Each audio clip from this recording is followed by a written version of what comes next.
What's going on, guys? It's Mike from the Hardcover Comic. Today, I wanted to go over a little book that I gave myself the pleasure of rereading recently. It's a New 52 book, a little more DC love, of course. I'm sorry, guys, coming. And this time, we're going to talk about Aquaman, and this is the continuation after Geoff Johns' run. This was by Jeff Parker with Paul Pelletier doing the artwork for the most part. A run that unfortunately was in the shadow of Geoff Johns, and got overlooked by a lot of people that I personally loved.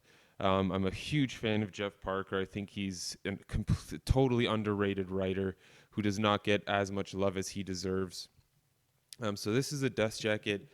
I did not design. This was designed by Ben Williams, who I've mentioned before, who used to do designs for dust jackets. But we tried something a little more experimental here. We did a wrap around without anything on the spine, and then the front cover is really what shows everything. I'm always into experimental ideas, and with dust jackets, you can always make a different one if you change your what you want or don't want. So this is what we got, a pretty sweet wraparound of Arthur there with Mara on the inner flap. Got that. And then on the second inner flap, we got some Mara action. Mara is fantastic. So like I said, this was a really overlooked run. This followed up, like I mentioned, after Geoff Johns. So just show you guys the spine there real quick. Nothing crazy. But yeah, I forget how many issues I had in here. This was all single issues that I had been collecting. I kept going after Geoff Johns because I loved what they were doing with Aquaman in general, and then seeing that Paul Pelletier was continuing to do artwork, that was enough for me. And so Jeff Parker's run. I'm a fan of Jeff Parker. I like what he did with Thunderbolts. I like what he did with. He did a whole bunch of Batman 86, which was a lot of, or 68, sorry, which was a lot of fun. And overall, I feel like he's a writer who knocks it out of the park often, but he's just sort of he's underrated and overlooked, and not a lot of people have heard of him, unfortunately. And with his Aquaman, he did a great job of picking up, of carrying the torch after Geoff Johns, giving us a little more background into Arthur Curry, and then developing the relationship between Arthur and Mara, of course, which was great. He did build on the mythos of Atlantis as well, and sort of tied it into a lot of ancient mythology, where the king's trident unlocks certain doors to different realms. And we get to see, this. I believe it's a Hercules. Yeah, it's Hercules, who ends up being this giant, massive barbarian. Really cool. There's some team ups with I believe like Wonder Woman. Mara kicks some butt, and like I said, they go into this mythos where I think there were a few annuals in here as well, where basically they're trying to shut down these areas that mythological creatures have taken over, and they're trying to close these gates basically. And you know what? It's a lot of fun.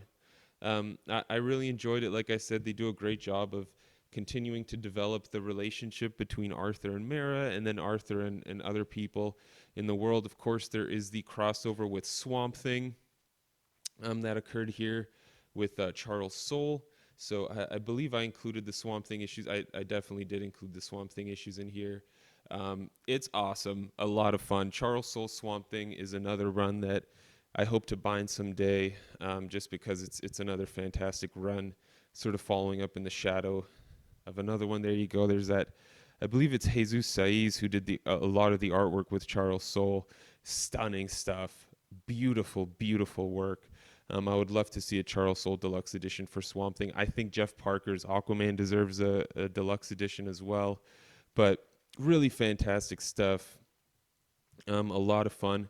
A lot of variety. We see some, the return. There's a lot of course, Atlantean descent, and more of the same kind of themes we've seen before. We see storylines from the past sort of get resurrected a little bit. A lot of fun, a lot of fun, and of course it's not too many issues. It's a good, nice, solid run. I think it was about 18 issues total.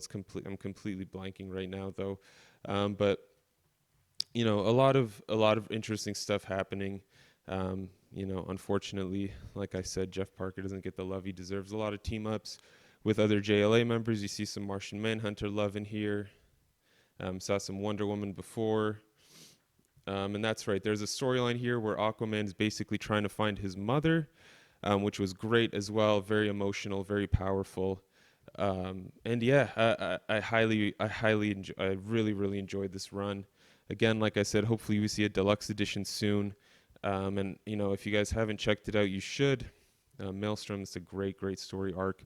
I did not collect. This is just Jeff Parker stuff. So any of I think it was Colin Bunn who took over after, and then maybe someone else for a couple issues, but maybe Dan Abnett. But I did not collect those in here. This is just strictly Jeff Parker stuff. So a lot of fun, a lot of fun. Seeing those Swamp Thing issues makes me want to get Charles Soule Swamp Thing and bind that up real quick. Well, not real quick, but bind it up in general, because that's man, it's a good time. Jesus Saiz does a great, great Swamp Thing. Yeah. Very, very cool. Very, very cool. But thank you guys for tuning in so much. This was Mike from the Hardcover Comic. Got some very exciting plans coming up. Of course, we do have our crossover with Gem Mint coming on the 20th at a variety of times, depending. I believe it's 8 CST. I forget. I'm going to have to post it in the comments down below. But thank you guys so much for tuning in. Be sure to look out for that crossover on Monday night. Obviously, we'll keep posting videos as we keep making them. Thank you guys very much for being such a great community. We love comics, and it's great to see other people who do as well, especially with the custom binding stuff. A lot of people have their gripes with DC and Marvel lately, so it's nice that we're all sort of taking control of our hardcover collections and what's in what. It's pretty sweet to see. Very exciting stuff coming in the near future, but for now, Jeff Parker's Aquaman. If I have to give ratings to things, I'd give this a 9 out of 10. It's such a great run that's totally underappreciated. Thank you guys so much for tuning in. This was Mike from the Hardcover Comic. As always, until next time, you stay classy, Internet.